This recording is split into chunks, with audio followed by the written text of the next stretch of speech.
그러므로 이제 그리스도 예수 안에 있는 자에게는 결코 정죄함이 없나니 이는 그리스도 예수 안에 있는 생명의 성령의 법이 죄와 사망의 법에서 너를 해방하였음이라. 율법이 육신으로 말미암아 연약하여 할 수 없는 그것을 하나님은 하시나니 곧 죄로 말미암아 자기 아들을 죄 있는 육신의 모양으로 보내어 육신의 죄를 정하사 육신을 따르지 않고 그 영을 따라 행하는 우리에게 율법의 요구가 이루어지게 하려 하심이니라. 육신을 따르는 자는 육신의 일을, 영을 따르는 자는 영의 일을 생각하나니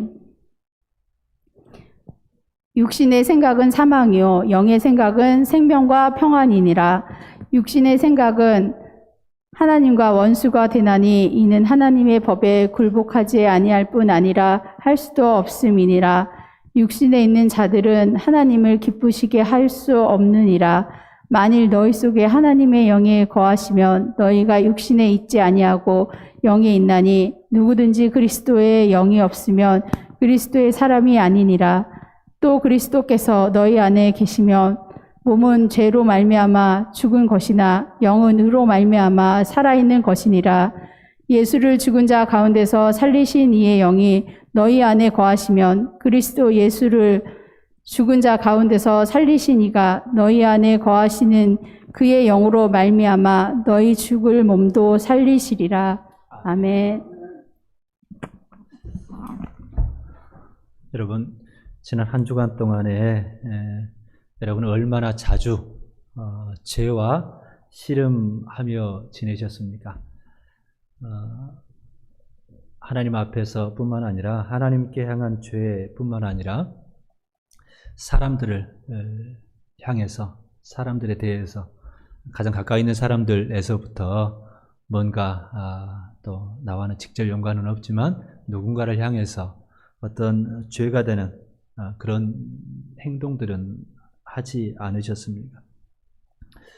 또 피조세계를 향해서 우리는 또 여전히 무관심하게 관리하는 일들을 등한시하면서 내 마음대로 오염시키고 더럽히고 그렇게 하지는 않았습니까? 그러면서 여러분 죄책감, 죄의식 여러분 느껴보셨습니까? 그리스도인들이 경계해야 될 게 있는데요. 참된 그리스도인이라면 더 이상 죄를 짓지 않는다라는 그 생각 우리가 갖고 있는 사람들도 있는데, 참된 그리스도인들이 죄를 짓지 않아야 하고 죄를 짓지 않는다라는 마음이 너무 강하면 실제 우리의 삶은 어떻습니까? 또 죄 짓거든요. 그럼 나는 참된 그리스도인이 아닌가? 죄를 짓다 보니까 또 반복되고 죄를 반복해서 또 하다 보면 나는 진짜 그리스도인이 아닐 수 있지 않을까 하는 이런 의구심이 우리에게 들 수도 있는 거죠.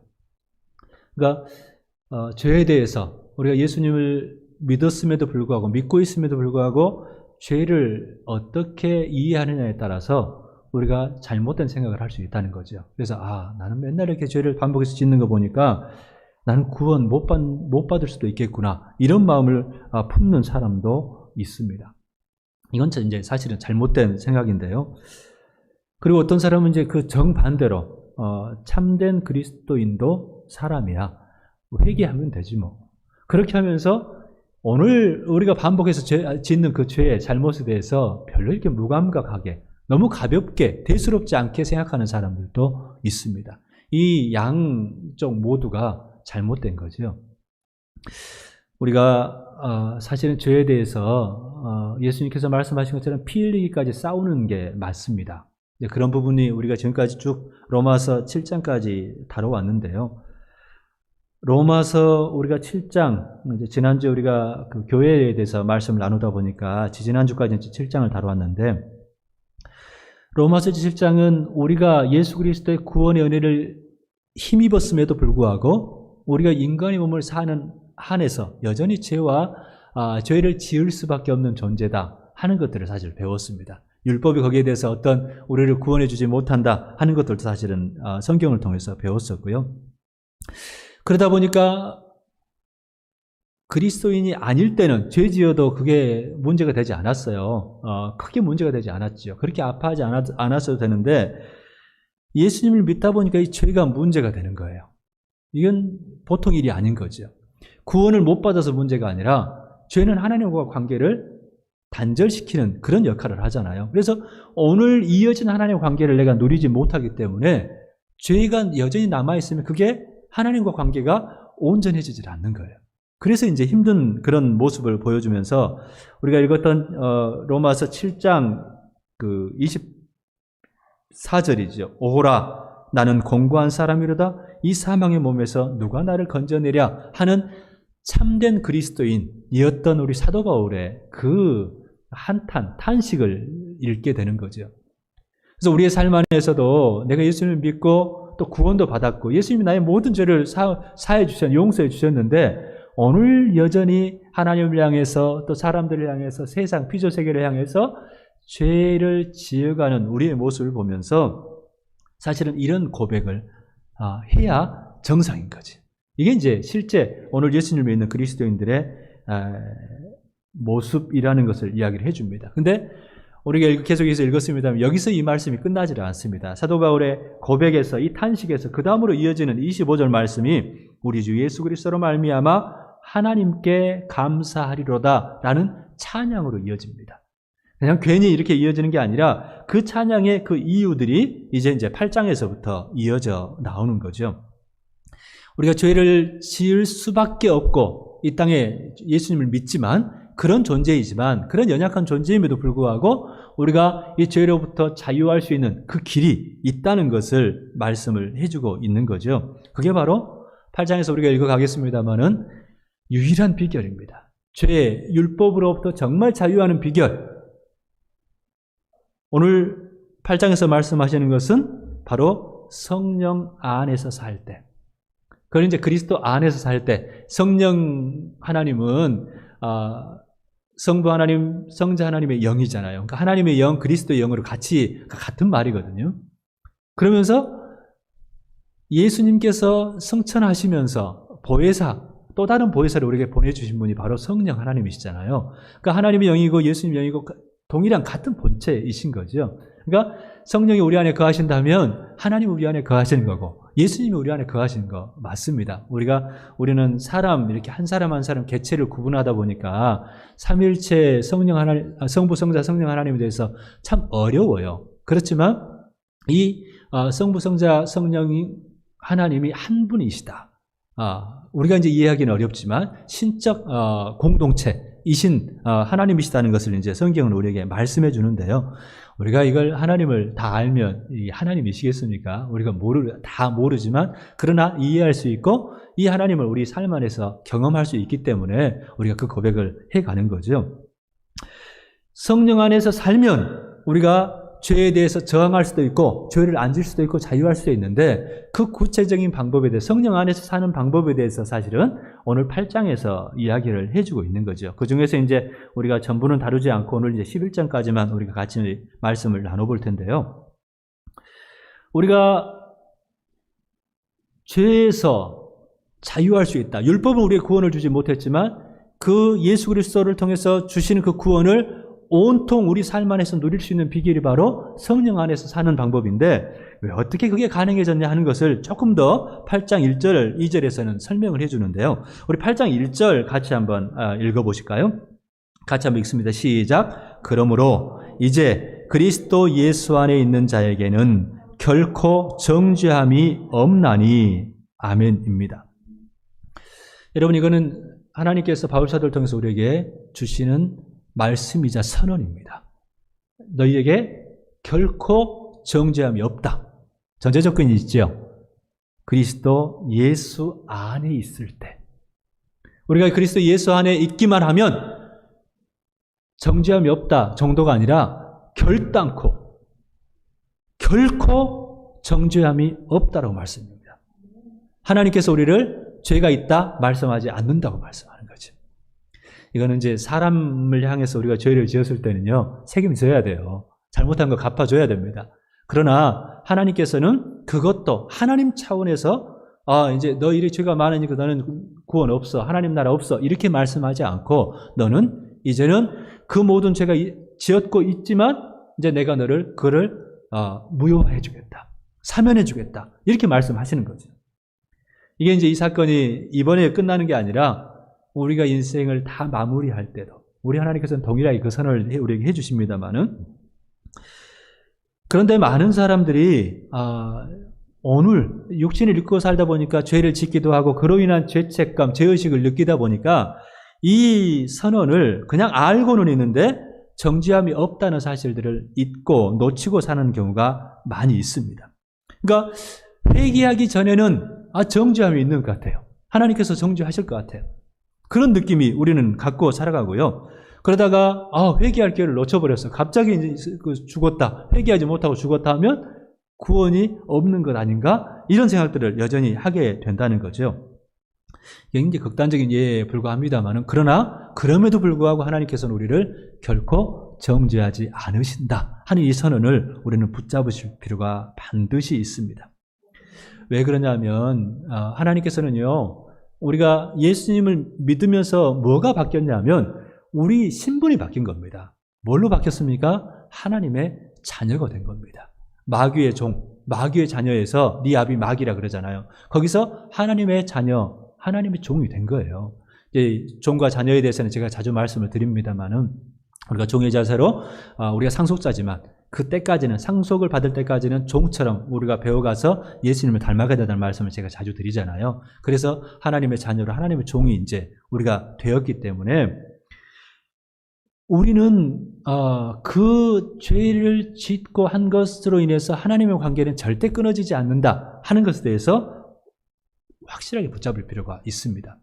많은 사람들이 이 죄책감 때문에 그리고 오늘 관계 안에 살다 보면 실수도 하고 또 하다 보면 온전하지 못한 내 모습, 자신의 모습 때문에 참 내가 아직도 이렇구나, 나는 이럴 수밖에 없구나 하면서 자기의 무가치함 그리고 내 자신의 연약함 그리고 죄의식, 아파하고 고통을 받는 그런 상황 가운데 빠지게 되는 거죠.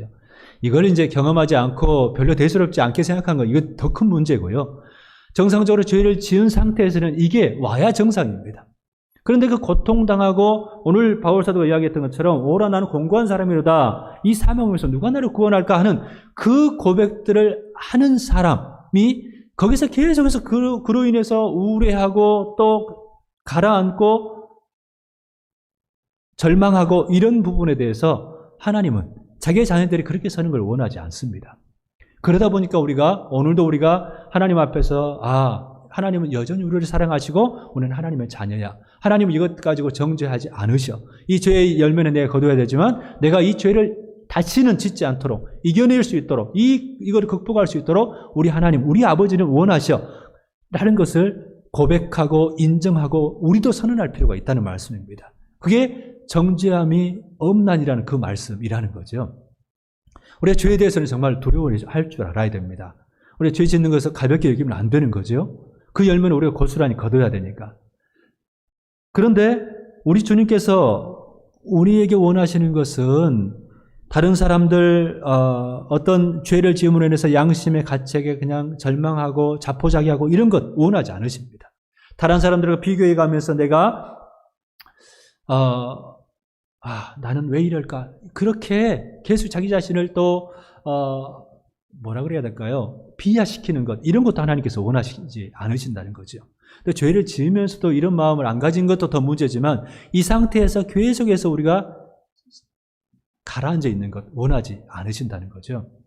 그래서 우리 하나님께서는요 억지로 우리 하나님 앞에서 이거 저거 안 해야 되는데 저거 또 했네 하면서 율법에 다시 우리 자신을 얽어매는 것을 기뻐하지 않으시고 그럼에도 불구하고 하나님께서 우리를 사랑하시기 때문에 자발적으로 자원하는 마음으로 하나님께 감사하고 오늘 이제 바울사도가 25절에서 7장 25절 고백했처럼 우리 주 예수 그리스도로 말미암아 하나님께 감사하리로다 하는 것처럼 자발적으로 감사하고 자발적으로 찬양하고 자발적으로 하나님 앞에서 거룩한 삶을 추구하는 것 내가 구원받기 위해서가 아니라 하나님과 내가 하나님의 자녀가 되었고 나의 하나님이 되어주셨기 때문에 그분이 나를 사랑하신 그 사랑에 응답하는 차원에서 내가 그렇게 반응하는 것을 하나님은 기뻐하시는데, 만약에 우리가 정죄함이 없다 하면요, 하나님께 못 나갑니다.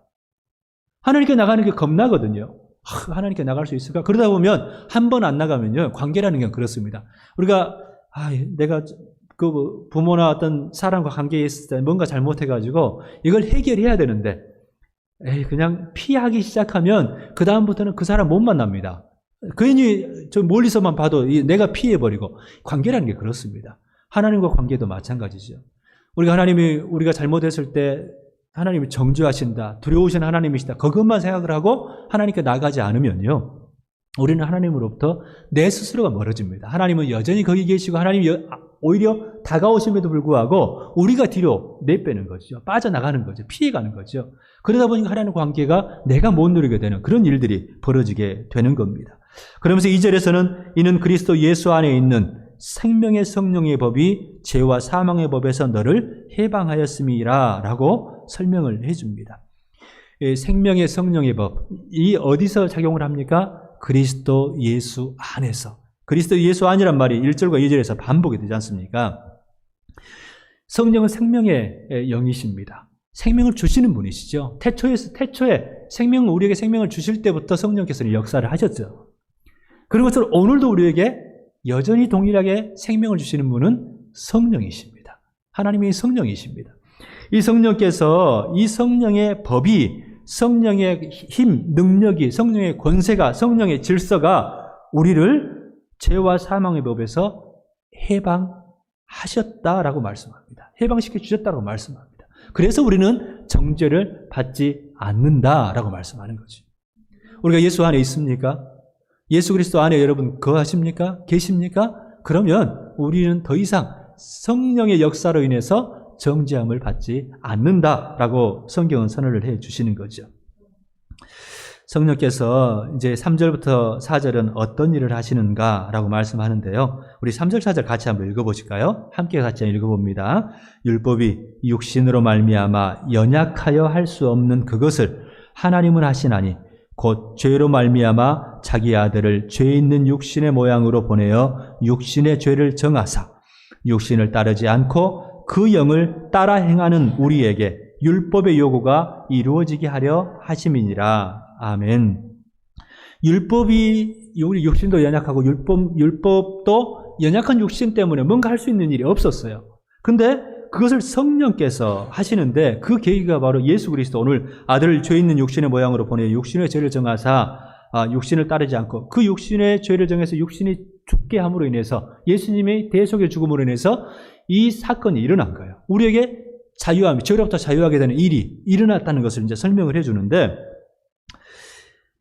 그 사건이 어떻게 역할을 했나, 육신을 따르지 않고 그 영을 따라 행하는, 성령을 따라 행하는 우리에게 율법의 요구가 이루어지게 하려 하십니다 라고 말씀합니다. 율법의 요구가 뭘까요? 율법의 요구는요, 의입니다. 의로움이고 거룩입니다. 율법은 원래, 율법이 우리 육신이 약하기 때문에 우리가 의로워지거나 거룩해질 수는 없어요. 율법으로는 안 돼요. 근데 예수님께서 죽어주시고 부활해 주셔서 어떤 생명이 우리에게 들어왔습니까? 예수의 생명이, 성령의 생명이, 새 생명이 들어온 거예요. 새 생명, 새 힘이 우리에게 주어진 거예요. 그러니까 연약해서 율법의 요구를 따르지 못했었는데, 옛날에는 못했는데 새 생명, 새 힘을 얻은 우리는 어떻게 해요? 그 율법의 요구, 의, 거룩을, 예수의 거룩을 우리가 옷 입음으로 인해서 율법의 요구를, 거룩의 요구를 이룰 수 있게 되었다고 말씀하는 거예요. 율법으로 우리 할 수 없고요. 내 안에 있는 어떤 것, 선한 것, 내가 좀 인격이 좀 괜찮을 때도 있고, 내가 좀 괜찮은 사람이네 할 수도 있지만, 그거 갖고 우리를 구원 못 시켜요. 율법의 의를 완전히 이룰 수 없어요. 누가 하신다고요? 성령께서 하신다고요. 우리 스스로는 그리 못하지만 성령께서 이루게 하신다고 말씀하는 거죠. 성령께서 이미 그리스도 안에 있는 사람들에게는 율법의 요구가 이루어지도록 해주신다. 하나님의 자녀들을 통해서 거룩한 삶을 살도록 가능하게 해주신다고 말씀하는 거죠. 여기서 4절 보니까 그 영을 따라 행하는 이라는 말씀이 나와요. 이 율법의 요구도 마찬가지인데요. 그 영을 따라, 성령을 따라 행하는 사람에게 사람이 율법의 요구를, 거룩을 이룬다, 의를 이룬다고 말씀하는데, 행한다는 말은요, 걸어간다라는, 그러니까 과정의 의미가 담겨있는 단어입니다. 다시 말하면, 그러니까 예수 그리스도 의로 옷 입었지만, 우리 삶이 당장 내가 의로워지고, 당장 거룩해지고, 다른 사람들 보기에, 저 사람 순식간에 저렇게 변하고, 이렇게 되는 게 아니라는 말씀을 하시는 거예요. 그러니까 우리가 이 부분에 대해서 인정할 필요가 있어요. 오늘도 내가 여전히 또 주님 죄 지어요 하고, 주님 제가 잘못했어요. 오늘도 이래요. 안타까워 회개하고 할 필요 있어요. 그러면서도 불구하고 우리는 낙심하고 좌절할 필요는 없다는 거예요. 그렇지만 내가 과정 중에 있지. 내가 이만큼 왔으니까 우리 성령께서 내 안에 여전히 살아서 역사하시니까 그 다음 내가 걸어가면 되지. 또 걸어갈 수 있어. 걸어갈 수 있게 하실 거야. 라는 마음을 가지고 우리는 그 걸음을 걸어가야 한다는 거죠. 우리가 예수 그 영을 따라 행하는 그거는요, 과정이라고 말씀드렸지만 이게 사실 평생 걸어가야 될 과정입니다. 여기서 우리가 멈춰버리면요, 우리는 성숙하고 성장을 멈추는 겁니다. 내가 이제 이만큼, 그거 없습니다. 우리는 예수 그리스도 장성한 분량 이르기까지 끝까지 걸어가야 하는 거예요. 끝까지 그 영을 따라 행하는 사람들로 서야 한다는 것을 말씀해 주는 거죠. 그러면 죄로부터 평생, 우리 육신을 사는 그 동안에도 죄로부터 그만큼은 이길 수 있고 거부할 수 있고 대항할 수 있고 승리할 수 있다라고 오늘 말씀은 우리에게 가르쳐 주는 거죠. 그 성령을 따라, 그 영을 따라 행하는 그 구체적인 방식을요, 오늘 그 5절에서부터 이제 5절, 6절이 이야기를 하는데 5절, 6절, 7절, 8절까지 한번 읽어보십시다. 어떻게 그 영을 따라 살아가는 방법이 어떤 건지 하는 것을 같이 한번 읽어보십시다. 5절입니다. 육신을 따르는 자는 육신의 일을, 영을 따르는 자는 영의 일을 생각하나니 육신의 생각은 사망이요 영의 생각은 생명과 평안이니라. 육신의 생각은 하나님과 원수가 되나니 이는 하나님의 법에 굴복하지 아니할 뿐 아니라 할 수도 없습니다. 육신에 있는 자들은 하나님을 기쁘시게 할 수 없느니라. 아멘. 여기서 육신을 따르는 자는 육신의 일을 생각하고 영을 따르는 자는 영의 일을 생각한다라고 말씀합니다. 영을 따르려면 어떻게 해야 된다고요? 영의 일을 생각해야 된다고요. 우리 옛날에는 아니구나. 얼마 전에 우리 청소년들은 영화 보신 분도 있을지 모르겠습니다만은, 그 매너가 사람을 만든다라는 그 격언을 가지고 그 한참 유행했던 그런 문장이 있었습니다. 매너가 사람을 만든다 그러는데 실제 많은 사람들이 생각이 사람을 만들고요, 생각이 그 인생을 만들어 간답니다. 우리가 어떤 생각을 늘 품고 사느냐, 그냥 여러 가지 생각들로 사람은 막 이 생각 저 생각 하면서 사는데 그거 말고 우리가 집중하는 생각, 몰두하는 생각, 뭘 생각하느냐, 이게 우리 인생을 만들어 간다는 거죠. 근데 성경에서 그 땅의 일을 생각하면 땅의 일을 생각하는 사람과 하늘 위의 것을 생각하고 찾는 사람에 대해서도 또 바울사도는 이야기도 합니다만은, 우리가 무엇을 생각하고 무엇을 추구하는가 부분을 잘 돌아볼 필요가 있다는 거죠. 그 생각을 한다는 것에는요, 그냥 머리로만 생각하는 게 아니라 그 생각, 몰두하는 것, 집중하는 것에 나의 시간을 들이고 내 가진 물질들을 들이는 것을 말하는 겁니다. 그냥 뭐 생각만 딱 하고 이게 아니고요. 그만큼 집중하고 그만큼 몰두해 가는 것, 간절히 원하는 것, 이 생각을 이야기를 하는 거죠. 이 생각에 있을 때 영의 일을 생각한다 할 때는요, 영은 성령의 일이기도 하고, 영의 일이라는 것은 하나님 성령께서 기뻐하시는 일을 말합니다. 여러분, 어떤 생각들을 이야기를 하냐면, 우리 생활 가운데서 한번 돌아보시면요, 이 종교적으로 교회에 와서 뭐 생각하고 이것만을 말하는 게 아닙니다. 우리가 어떤 상황에서든지 어떤 일을 할 때, 또 어떤 선택을 하고 결정을 할 때요, 어떤 생각을 하느냐 중요합니다. 그게 성령을 생각하고 하나님을 생각하고 하나님을 기쁘시게 생각하면서 그 일을 생각하느냐, 아니면 내 만족을 위해서, 내 이익을 위해서, 또 나 중심으로 생각하느냐에 따라서 달라지는 거죠. 영의 일과 이 육신의 일, 우리는 뭐 육신의 일을 하면 우리 건강 뭐 이런 차원이 아니고요. 죄성을 갖고 있는 그 마음, 죄성은 가장 기본적인 게 이기적인 마음이잖아요. 자기 중심성이잖아요. 그러면 영의 일이라는 것은요, 나 중심성이 아니고 하나님 중심성인 겁니다. 하나님이 뭘 기뻐하실까? 하나님의 가치가 뭘까? 하나님 나라, 하나님의 뜻이 어디 있을까? 이게 선택의 기준이 되어야 된다는 거죠. 모든 일에, 모든 순간에. 이것들이 쌓이면, 많아지면, 매 순간순간마다 하게 되면 우리는 성령을 따라 사는 삶을 살게 된다는 거죠. 프랭크 루박이라고 하는 선교사, 필리핀 선교사로도 하신 분입니다만은, 이분이 그런 일기에, 프랭크 루박의 편지라는 그 책에 보면 이런 그 고백을 하세요. 하나님이 늘 내 생각 속에 계시도록 매 순간마다 주님을 돌이켜 생각할 수는 없을까? 하나님이 늘 내 생각 속에 계시도록 매 순간마다 주님을 돌이켜 생각할 수 없을까?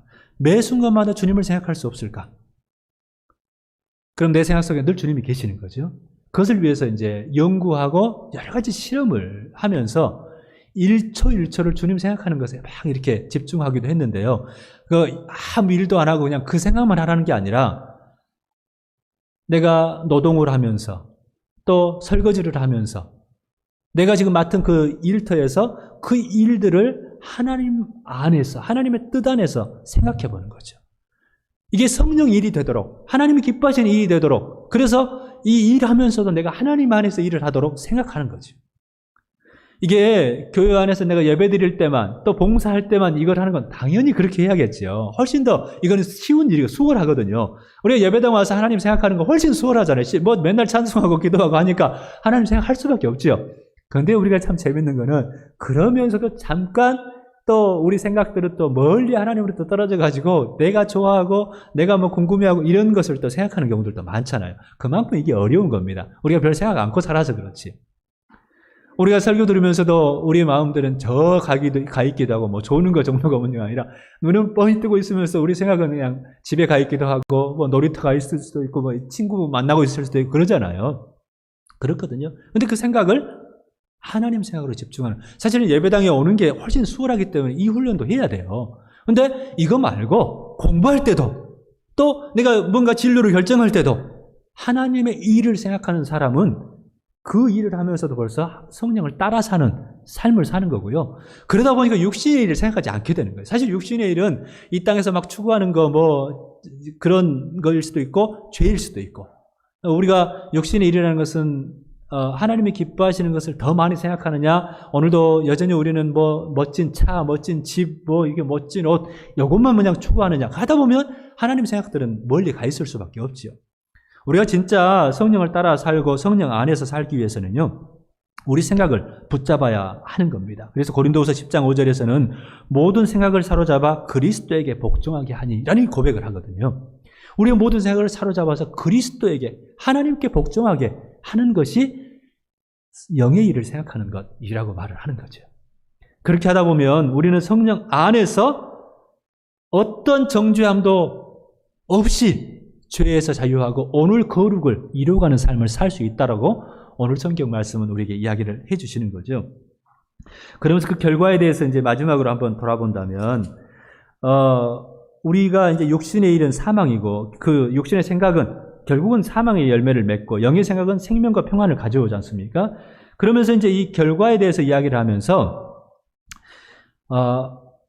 10절, 11절 보면, 그리스도께서 너희 안에 계시면 몸은 죄로 말미암아 죽은 것이나 영은 의로 말미암아 살아있는 것이라고 말씀하면서 마지막에 너희 안에 거하시는 그의 영으로 말미암아 너희 죽을 몸도 살리시리라, 이런 약속의 말씀을 우리에게 하세요. 근데 우리가 영의 생각을 통해서 성령의 일을 추구해 가면서 성령 안에 우리가 살아가기 시작하면요, 우리 몸은 여기서 몸은 죽은 것이나 라고 하고 영은 살아있는 것이다 말씀하는데 우리 몸은요, 약해져 가요. 죽음도 맞이해 갈 거예요. 그렇지만 이미 오늘 우리 삶 안에 성령의 생명은 어떻게 한다고요? 역사를 하신다고요. 일하신다고요. 그래서 우리 죽을 몸까지도 이미 죽은 몸이지만 또 앞으로 이거는 우리 몸은 이미 죽었다라고 선언하는 거, 죽어가고 있다라고 말을 하는 거고 이 몸까지도 이제 끝이 아니라 다시 주님께서 마지막 때 살릴 것이라는 그 약속까지 우리에게 해주시는 거죠. 그래서 중요한 것은요, 우리가 성령께서 일하시도록 발걸음을 내딛는 겁니다. 우리가 병아리가 깨어날 때 지금은 막 이제 기계로 부화를 시켜버리지만 옛날에 이제 닭을 품고 있으면 21일이 되면 부화를 한다네요. 이 병아리가. 근데 21일이 지나면 안에서 병아리가 이제 그 연약한 불이 가지고 톡 이렇게 쪼은답니다. 그러면 이제 그 어머니 품고 있는 닭이 그걸 다 주시하고 있다가 계속 품고 있고 주시하고 있다가 그때 그걸 어미가 깨서 도와주면 그 병아리가 건강하게 새 생명으로 이제 태어나는 거죠. 근데 이제 이게 안 돼버리면 그 안에서 질식해서 죽는답니다. 그걸 이제 줄탁동시라는 그 사자성어로 이야기를 하는데요. 성령께서는요, 우리가 성령을 생각하기를 하고 영의 일을 생각하기를 기다리십니다. 문 밖에 서서 기다리노니. 그거 하시면서 우리가 거기에 대해서 반응하려고 하면 어떻게 하십니까? 이미 우리 안에 거하신 성령께서 즉각적으로 반응하시면서 역사를 하신다는 거죠. 기다리고 계시는 겁니다. 이놈이 어떻게 할까? 기다려야지. 언제 할까? 우리 성령께서 그렇게 하시는 겁니다. 우리가 오늘 일상의 삶에서도 마찬가지입니다. 우리 모든 삶 안에서 영의 일을 생각하는 겁니다. 성령을 어떻게 기쁘시게 할까? 생각하는 거죠. 거기서부터 우리는 하나님의 동역자로 서가고 하나님의 상속자로 준비되어 가기 시작하는 겁니다. 우리 일상의 삶에서 구체적으로 성령 하나님께서 우리 삶에 역사하시는 그 계기를 우리가 시작하는 거죠. 우리는 문만 열기만 하면요, 그 다음부터는 하나님이 하십니다. 그 시작을 우리가 발걸음 내디딤으로 해서 그분을 따라서 그분의 생각을 그분 중심으로 하는 생각을 통해서 발걸음을 내딜 수 있다는 생각을 하시면서 사실을 깨달으면서 이번 한 주간 성령님과 동행하시고 성령의 역사가 우리 삶 안에서 우리의 일 안에서 우리의 모든 순간 선택 안에서 성령께서 우리와 함께 하실 그 역사들을 경험하는 우리 모두가 되면 참 좋겠습니다. 우리 같이 기도하십시다. 아버지 하나님, 성령으로 말미암지 않고는 예수 그리스도를 주라 고백할 수 없다고 말씀하셨습니다. 우리는 예수님을 우리 주님으로 고백하는 사람들입니다. 우리 안에는 이미 성령께서 와 계시고 우리가 성령의 일을 생각하기를 정말 기대하고 기다리신다는 사실들을 우리가 말씀을 통해서 배웠습니다. 아버지 하나님, 한 주간 동안에 영의 일을 생각하면서 성령께서 우리 삶에 역사하시고 또 주장해 주시고 인도해 주시고 다스려 주시기를 기대하고 또 그 일들을 경험하는 저희 모두가 되게 도와주옵소서. 그래서 우리의 삶 전체가 모든 순간순간 선택의 순간순간들이 결단의 순간순간들이 성령 하나님과 더불어 성령의 역사가 일어나는 그런 복된 삶이 될 수 있도록 성령 하나님 도와주옵소서. 예수님의 이름으로 기도하옵나이다. 아멘.